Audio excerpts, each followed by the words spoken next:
दोस्तों, किसी गांव में एक बहुत पुराना टूटा फूटा घर था। देखने में उसको लग रहा था कि इसकी 10-15 साल से ना तो कोई मरम्मत हुई है और ना ही इस पर कोई रंग चढ़ाया गया है। उस घर के अंदर एक बूढ़ी औरत रहा करती थी जिसका इस दुनिया में कोई भी नहीं था और आस पड़ोस वाले उसे खाने पीने के लिए सामान दे दिया करते थे और इसी वजह से उसका जीवन व्यतीत हो रहा था। तभी एक दिन सुबह सुबह एक बहुत बड़ी कार उसके घर के दरवाजे पर आकर रुकती है। उस कार में से एक जवान लड़का निकलता है जिसने अच्छे से कपड़े पहने हुए थे और वह सीधा उस घर के अंदर चला जाता है। वहां पर जाने के बाद वह बूढ़ी औरत कुछ काम कर रही थी। तभी वह जाकर उसके पैर पकड़ लेता है और फूट फूट कर रोने लगता है और कहता है कि आपकी वजह से मेरी ज़िंदगी बदल गई। अब इस बात को देखने के बाद वह बूढ़ी औरत बहुत ज़्यादा कंफ्यूज हो जाती है। वह सोचने लगती है कि यह लड़का कौन है और मैंने इसकी ज़िंदगी कैसे बदल दी। आखिर कौन था वह लड़का और क्या थी कहानी इस बूढ़ी औरत की। पूरी कहानी के बारे में जानने के लिए वीडियो में कृपया अंत तक जरूर बने रहें। नमस्कार दोस्तों, हमारे YouTube channel BK world news में आपका एक बार फिर से स्वागत है। दोस्तों, यह कहानी उत्तर प्रदेश के एक छोटे से गांव से शुरू होती है। उत्तर प्रदेश के एक छोटे से गांव के अंदर एक मायावती नाम की महिला रहा करती है। उसके पति का नाम होता है कमला सिंह। कमला सिंह जो कि मजदूरी किया करता है और मजदूरी करके अपने घर का भरण पोषण करता है। धीरे धीरे समय व्यतीत होता है। उनकी शादी को 5 साल हो गए थे लेकिन अभी तक उनके कोई संतान नहीं थी। धीरे धीरे और कुछ समय व्यतीत होता है और कुछ समय बाद उसे पता चलता है कि मायावती को बच्चा होने वाला है और वह गर्भवती है। अब इस बात की खुशी कमला सिंह को बहुत ज़्यादा होती है। वह मन ही मन बहुत प्रसन्न होता है कि अब हमें संतान होगी और हमारे परिवार में एक सदस्य बढ़ जाएगा। धीरे धीरे समय बीतता है और समय के साथ साथ वह बच्चा जन्म लेता है। मायावती ने एक लड़के को जन्म दिया था और उस लड़के का नाम विपिन रखते हैं। घर के अंदर एक और मेहमान आ गया था तो जो कमला सिंह होता है और भी ज़्यादा मेहनत किया करता है और इसी तरह से अपने टाइम को व्यतीत करता है। धीरे धीरे विपिन बड़ा होता है और बड़ा होने के साथ साथ जैसे ही वह 5 साल का होता है तो जब वह 5 साल का हुआ था तो उसके पिता की बीमारी के चलते मौत हो गई थी।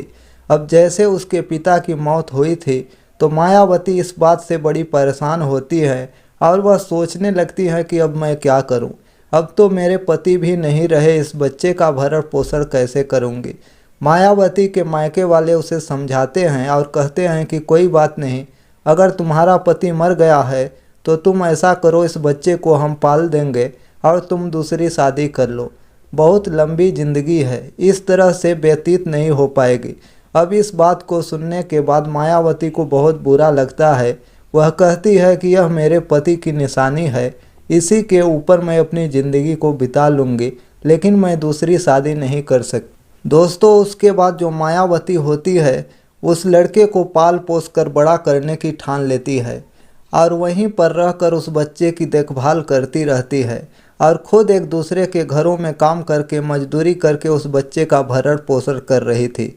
धीरे धीरे समय व्यतीत होता है। वह लड़का भी धीरे धीरे बड़ा होने लगा था लेकिन वह अपनी माँ की एक बात नहीं सुना करता था। माँ जैसा भी करती थी वह चुपचाप बैठ जाया करता था। धीरे धीरे लड़का 15 साल का हो गया था और जैसे ही वह 15 साल का होता है तो अपने दोस्तों में ज़्यादा घूमने लगता है और इस बात के लिए उसकी माँ उसे बार बार डांटा करती है और कहा करती है कि बेटा ऐसे दोस्तों में नहीं घुमा करते, तेरे पिता नहीं है। एक दिन वह अपने दोस्तों के साथ गया हुआ था और 15 साल की उम्र में वह दोस्तों के साथ शराब पीकर वापस घर आ जाता है और इस बारे में जब मायावती को पता चलता है तो उन्होंने उस बच्चे को बहुत ज़ोर से पीटा था और पीटने के बाद वह कह रही थी कि तेरे जैसा बच्चा होने से तो अच्छा था कि बच्चा ही ना होता, कम से कम मुझे आज यह दिन तो नहीं देखना पड़ता। रात को वह काफ़ी देर तक उसे पीटती है। उसके बाद वह लड़का नाराज़ होकर घर के अंदर ऐसे ही पड़ जाता है। अब माँ थोड़ी देर इंतज़ार करती है कि अपने आप खाना खाने के लिए आ जाए लेकिन वह लड़का नहीं आता है तो वह खाना लेकर उसके पास जाती है और उसे खिलाने लगती है। लेकिन वह लड़का अपनी माँ से नाराज हो गया था। वह खाना खाने के लिए मना कर देता है। तभी जो मायावती जी थी वह उसे फटकार लगाकर जबरदस्ती खाना खिलाती हैं। अब वह खाना तो खा लेता है, लेकिन उसके मन में अब भी अपनी माँ के प्रति ज़्यादा गुस्सा था, क्योंकि वह 15 साल का बच्चा था और उसके अंदर समझ तो थी, लेकिन इतनी समझ नहीं थी कि माँ ने जो भी उसके साथ किया है वह उसके अच्छे के लिए किया है। पूरी रात भर वह लड़का अपनी खाट पर लेटे हुए सोच ही रहा था। तभी रात को उसकी माँ की आंख लगती है, और जैसे ही उसकी माँ की आंख लगती है तो वह खड़ा होता है और घर के अंदर से कपड़ों को एक थैली में भरता है, और उसके बाद रात के अंधेरे में घर से बाहर निकल जाता है। और जब रात को अंधेरे में घर से बाहर निकलता था तो कोई भी उसे नहीं देख पाता है। धीरे धीरे वह पैदल चलते हुए मेन रोड की तरफ पहुंच जाता है। मेन रोड उसके गांव से लगभग 3 किलोमीटर दूर था। तो 3 किलोमीटर दूर का सफ़र तय करने में उसे सुबह हो गई थी। मेन रोड से वह जैसे तैसे लिफ्ट लेकर सभी को अपनी मजबूरियां बताकर एक बड़े शहर में पहुंच जाता है। अब बड़े शहर में पहुंच गया था, लेकिन इतनी सारी भीड़ उसने पहली बार देखी थी। तो भीड़ को देखकर वह हैरानी में पड़ जाता है और इधर उधर लोगों की तरफ देखने लगता है। वह देखता है कि दुनिया चल रही है और किसी की वजह से भी दुनिया नहीं रुकने वाली। सभी लोग अपने काम में व्यस्त थे। कोई किसी काम को कर रहा था तो कोई किसी काम को कर रहा था। अब तभी उसे भूख लगती है तो वह एक होटल की तरफ जाता है। अब होटल में जाने के बाद वह होटल वालों से बात करता है और कहता है कि मेरा कोई भी नहीं है और मैं चाहता हूं कि आप मुझे खाना खाने के लिए दे दो, बदले में मैं आपका काम कर दूंगा। अब जो होटल का मैनेजर था वह पहले तो उस लड़के से मना करता है और कहता है कि हम बच्चों को काम पर नहीं रखते, लेकिन फिर वह और भी ज़्यादा विनती करता है और कहता है कि मुझे भूख लगी है, मुझे तुम खाने के लिए दे देना और बदले में मैं तुम्हारा काम कर दिया करूँगा। अब मैनेजर सोचता है कि चलो ठीक है, कुछ तो काम करेगा। उसके बाद मैनेजर उसे खाने के लिए खाना दे देता है और कह देता है कि इस होटल के अंदर तुम्हें बर्तन साफ करने होंगे। अब वह खाना खाता है और खाना खाने के बाद बर्तन साफ करता है और दोबारा से मैनेजर के पास जाता है। मैनेजर से कहता है कि साहब, मैं इस शहर में किसी को नहीं जानता हूँ और मैं अपने घर से आया हूँ यहाँ पर कुछ काम करने के लिए। ना तो मेरे पास रहने की छत है और ना खाने के लिए खाना। अगर आपकी आज्ञा हो तो मैं इसी होटल में काम कर लिया करूँगा और शाम को यहीं पर लेट जाया करूँगा। अब इसके बाद मैनेजर सोचता है कि फ्री का वर्कर मिल रहा है जो 24 घंटे इस होटल पर रहेगा और हमारा काम भी करता रहेगा। तो वह कहता है कि ठीक है, अगर तुम ऐसा चाहते हो तो तुम ऐसा कर सकते हो। खाने के लिए खाना मिल जाएगा और रहने के लिए होटल, और तुम्हें अच्छे तरह से काम करना पड़ेगा। ऐसा कहकर वह उस लड़के को वहाँ पर रख लेते हैं। अब विपिन वहाँ पर रहने लगता है, बड़ी मेहनत से काम किया करता है और अच्छी तरह से अपने काम को बखूबी निभाया करता है। और मैनेजर जब उसे काम करते हुए देखता है तो उसे बड़ा ही अच्छा लगता है। वह सोचता है कि यह तो बहुत मेहनत करता है, और इसी कारण से मैनेजर और भी काम उससे करवा लिया करता था, जैसे कि सब्जियां काटना या फिर बाज़ार से कुछ सामान लेकर आना और लोगों को खाना परोसना। दिन भर वह होटल पर काम किया करता है और शाम को उसी होटल में सोया करता है। बदले में उसे खाना मिल जाया करता था और रहने के लिए होटल मिल गया था। इसी तरह से उसके दिन व्यतीत होते रहते हैं और तभी धीरे धीरे समय व्यतीत होता है और समय के साथ साथ वह लड़का धीरे धीरे बड़ा होने लगा था। होटल पर काम करते हुए उसे 2 साल हो गए थे, तो अब उसकी उम्र 17 साल की हो गई थी। तभी एक दिन मैनेजर को किसी काम से जाना पड़ता है, तो वह उस लड़के से कहता है कि बेटा, तू ऐसा करना, इस होटल का अच्छे से ख्याल रखना और कोई भी कस्टमर आए तो उसे अच्छी तरह से संतुष्ट करना। इसके बाद विपिन कहता है कि ठीक है बाबूजी, आप बेशक बेफिक्र होकर चले जाओ, मैं होटल को अच्छी तरह से संभाल लूँगा। क्योंकि 2 साल के अंदर उसने होटल के सभी कामों को सीख लिया था। उसे पता था कि ग्राहकों को किस तरह से हैंडल करना है और किस तरह से उनके साथ व्यवहार करना है। वह मैनेजर 2 दिन के लिए छुट्टी पर चला जाता है और इतने दिन तक वह लड़का विपिन उस होटल को अच्छी तरह से मैनेज करता है और ग्राहकों को अच्छी तरह से संतुष्ट करता है। अब 2 दिन बाद जब मैनेजर आता है तो वह देखता है कि उसने होटल को अच्छी तरह से मैनेज किया है और जो वर्कर थे उसे बताते हैं कि यह बहुत अच्छी तरह से काम करता है और कोई भी दिक्कत इसने नहीं की है। अब इस बात को देखकर मैनेजर बड़ा खुश होता है। वह सोचने लगता है कि यह तो बड़ा अच्छा हुआ, मेरा काम आसान हो गया।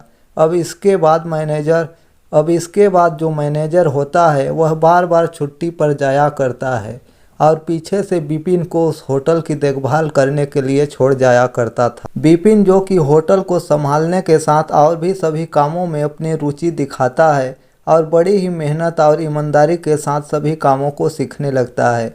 ऐसे ही करते हुए एक दिन मैनेजर छुट्टी पर गया हुआ था और उसी टाइम पर होटल का मालिक उस होटल को देखने के लिए आ जाता है। अब होटल का मालिक जैसे ही होटल के अंदर आता है तो देखता है कि मैनेजर की जगह एक और लड़का काम कर रहा है और वह बड़ी अच्छी तरह से ग्राहकों से बात करता है। और जब मालिक होटल के अंदर आया था तो वह लड़का उससे अच्छी तरह से व्यवहार करता है और पूछता है कि सर आपको खाने के लिए क्या चाहिए। उसके बाद में मालिक एक टेबल पर बैठ जाता है और उसे खाने के लिए आर्डर कर देता है। होटल का मालिक एक टेबल पर बैठ गया था और अपने खाने का इंतज़ार कर रहा था। तभी विपिन उनके लिए खाना लाता है और जैसे ही वह खाना लाता है तो होटल मालिक उसके खाने में नकल निकालने लगता है और जैसे ही वह नकल निकालता है तो पूरा स्टाफ वहां पर इकट्ठा हो जाता है और जो विपिन था वह अच्छी तरह से सिचुएशन को हैंडल करने की कोशिश करता है। अब इन सभी चीज़ों को देखने के बाद स्टाफ जैसे ही वहां पर आता है तो स्टाफ के कुछ लोग जो पुराने वर्कर थे वह पहचान जाते हैं कि यह तो होटल के मालिक हैं और एकदम से उनसे नमस्ते करने लगते हैं। और जैसे ही वह उनसे नमस्ते करते हैं तो विपिन इस बात को देखकर थोड़ा सा हैरान होता है और उस व्यक्ति से पूछता है कि यह कौन है। तो वह बताता है कि यह होटल के मालिक है और यह रोज़ रोज़ यहाँ पर नहीं आया करते। अब इस बात को सुनने के बाद विपिन एकदम से शांत खड़ा हो जाता है। तभी होटल का जो मालिक होता है वह उसकी पीठ को थपथपाता है और कहता है कि बेटा शाबाश, तूने जो भी किया बहुत अच्छा किया है। अब इसके बाद विपिन से पूछता है कि बेटा यह बताओ, जो इस होटल का मैनेजर मैंने रखा है वह कहाँ है। तो सभी स्टाफ उसे बता देते हैं कि वह तो छुट्टी पर जाया करते हैं और अक्सर जब छुट्टी पर जाया करते हैं तो इसी को छोड़कर जाते हैं और यह हमारे होटल के अंदर ही रहा करता है। उसके बाद जो होटल का मालिक है उसने विपिन का काम भी देख लिया था और लड़के की मजबूरी को भी समझा था कि उसके पास रहने के लिए घर नहीं है और वह बड़ी ही ईमानदारी से काम किया करता है। तो जो होटल का मालिक होता है वह मैनेजर के पास फ़ोन करता है और उससे कह देता है कि आज के बाद तुम्हें मेरे होटल पर आने की ज़रूरत नहीं है, मैंने दूसरा मैनेजर रख लिया है। अब उसके बाद होटल का मालिक उसे होटल का मैनेजर बना देता है और कहता है कि बेटा लगन से और मेहनत से काम करना और इसके बाद तुम्हारे लिए और कुछ भी है। अब होटल का मालिक उसे मैनेजर बनाकर वहां से चला जाता है। उस होटल मालिक के कई होटल थे और सभी होटलों में जिस होटल का मैनेजर विपिन था वह होटल बहुत ही ज़्यादा तरक्की करता है। उसमें बहुत ही ज़्यादा ग्राहक आने लगे थे और उनकी बिक्री दिन पर दिन बढ़ने लगी थी। अब इस बात को देखकर जो होटल का मालिक है वह पूरा हैरान हो जाता है और सोचने लगता है कि यह लड़का बहुत ही ज़्यादा मेहनती है, इसी वजह से मेरे इस होटल की इतनी अच्छी सेल हो गई है और इतने ज़्यादा ग्राहक इस होटल पर आते हैं। इसके बाद जो होटल का मालिक था वह विपिन को एक दिन अपने घर बुलाता है और उसके कहने पर विपिन उसके घर जाता है।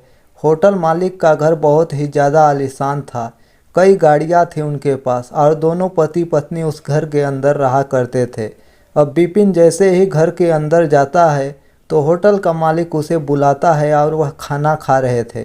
तो होटल मालिक विपिन को भी डाइनिंग टेबल पर बैठा लेता है और बैठाने के बाद उससे बात करता है और कहता है कि बेटा जिस होटल को तुम चला रहे हो उसकी सेल काफ़ी ज़्यादा बढ़ गई है और मेरे बहुत सारे होटल हैं, तो मैं चाहता हूं कि तुम सभी को इसी तरह से मैनेज करो और अच्छी तरह से उनको चलाओ। अब विपिन जैसे ही इस बात को सुनता है तो वह बहुत ही खुश हो जाता है अपने मालिक से अपनी प्रशंसा सुनकर, और कहता है कि ठीक है मालिक, जैसा आप कह रहे हैं वैसा ही होगा। और उसके बाद जो विपिन है वह उनके सभी होटलों को अच्छी तरह से देखभाल किया करता है और पूरा होटल का काम खुद ही देखने लगता है। धीरे धीरे समय व्यतीत होता है और समय के साथ साथ जो विपिन होता है वह 22 साल का हो गया था। अब जब वह 22 साल का हुआ था तो वह अक्सर मालिक के घर भी जाया करता था, क्योंकि उसे हिसाब किताब देखना होता था। और जो भी पैसे होटल से कमाया करते थे उनका पूरा हिसाब किताब मालिक को समझाने के लिए घर जाया करता था।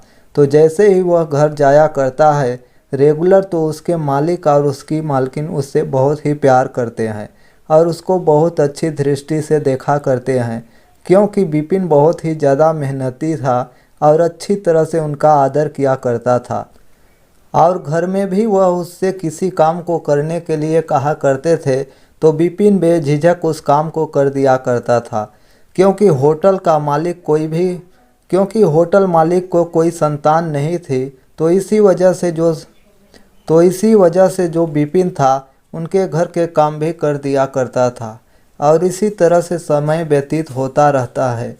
इधर जो होटल का मालिक था और उसकी पत्नी एक दूसरे से बात करते हैं कि लड़का बहुत अच्छा है, होनहार है। उसके बाद धीरे धीरे ऐसे ही कुछ समय और व्यतीत होता है और कुछ समय बीतने के बाद होटल की मालिक की पत्नी की मौत हो जाती है। अब जैसे ही होटल की मालिक की पत्नी की मौत हो जाती है तो जो होटल का मालिक होता है वह इस बात से बहुत ज़्यादा टूट जाता है और इसी गम के कारण वह अक्सर बीमार रहने लगता है और विपिन से कहता है कि बेटा अब तू ऐसा करना, होटल में मत रहा कर, अब तू मेरे घर पर आ जाया कर और यहीं पर रहा कर, क्योंकि मैं अकेला हो गया हूँ, मेरी कोई संतान तो है नहीं, तो तू मेरे पास रहेगा तो मुझे थोड़ा सा अच्छा लगेगा। इस बात को सुनने के बाद विपिन भी होटल मालिक की बात से एग्री करता है और वह वहीं पर उसके घर में रहा करता है। सुबह सुबह वह अपने काम पर जाया करता है और दिन भर पूरे होटल को अच्छी तरह से देखभाल किया करता है और शाम को वापस होटल मालिक के पास आ जाया करता है। लेकिन जो होटल मालिक थे दिन पर दिन उनकी तबीयत खराब होने लगी थी और वह बीमार रहने लगते थे, क्योंकि उनकी पत्नी की मौत का उन्हें बहुत ज़्यादा गम था और इसी गम के कारण वह टूट से जाते हैं। अब दोस्तों, इसके बाद जो विपिन होता है वह होटल मालिक का बहुत ख्याल रखता है। शाम को जब लेटने का समय होता है तो वह उनके पैर दबाया करता है और अच्छी तरह से उनकी देखभाल किया करता है। अब एक दिन शाम को ऐसे ही विपिन अपने होटल मालिक के पैर दबा रहा था, तभी जो होटल मालिक है वह उससे उसकी कहानी पूछने लगता है कि बेटा, तुम इतने दिन से हमारे पास काम कर रहे हो, मैंने कभी तुम्हारे बारे में जानने की कोशिश नहीं की। मैं जानना चाहता हूँ कि तुम कहाँ से हो और कहाँ से तुम आए हो और यहाँ पर क्या कर रहे हो। उसके बाद विपिन अपनी पूरी कहानी होटल मालिक को सुनाता है। वह बताता है कि बचपन में जब मैं 5 साल का था तो मेरे पिता की मौत हो गई थी। उसके बाद मेरी माँ ने मुझे पाल पोस कर बड़ा किया, लेकिन मैंने कभी उनकी परवरिश को नहीं समझा और मैं अपने दोस्तों के साथ घूमने लगा।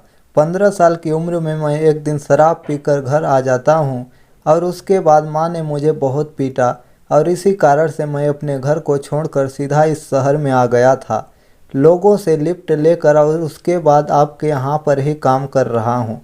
अब इस बात को सुनते ही विपिन को अपनी माँ की याद आती है और उसकी आंखों में आंसू आ जाते हैं।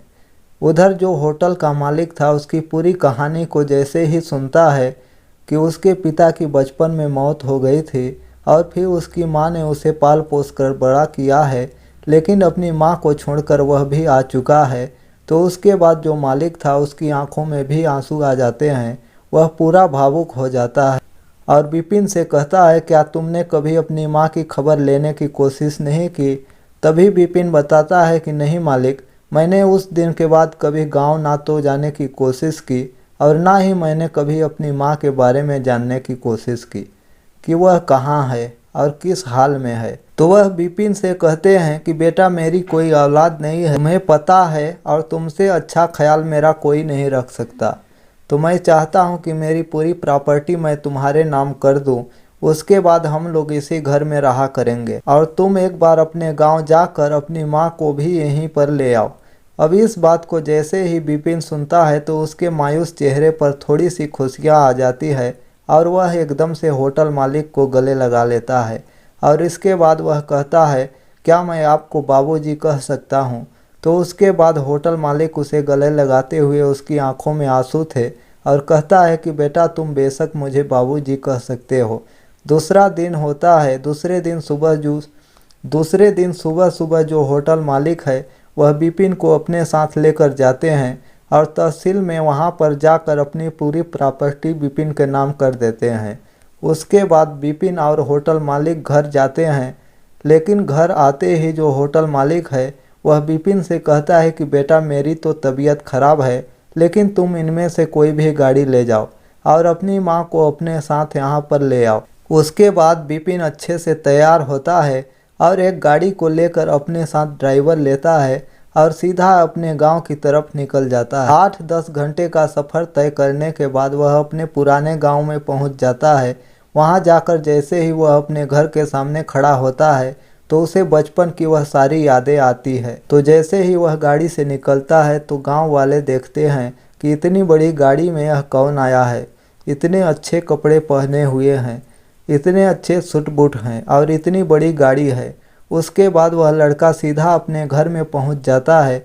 घर की हालत बहुत टूटी फूटी थी। छोटा सा एक कमरा बना हुआ था और उस कमरे की दीवारों की ईंटें बाहर निकली हुई थी। घर की स्थिति बहुत ही दयनीय था। उसके बाद घर के अंदर जाता है तो अंदर देखता है कि उसकी माँ मायावती कुछ काम कर रही है।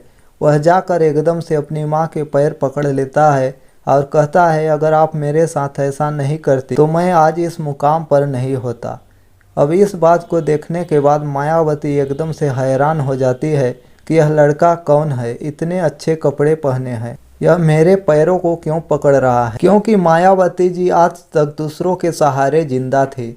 अड़ोस पड़ोस के लोग खाना के लिए खाना दे दिया करते थे, उसी को खाकर वह अपना गुजारा किया करते थे। वह उसको उठाती है और कहती है कि बेटा तू कौन है।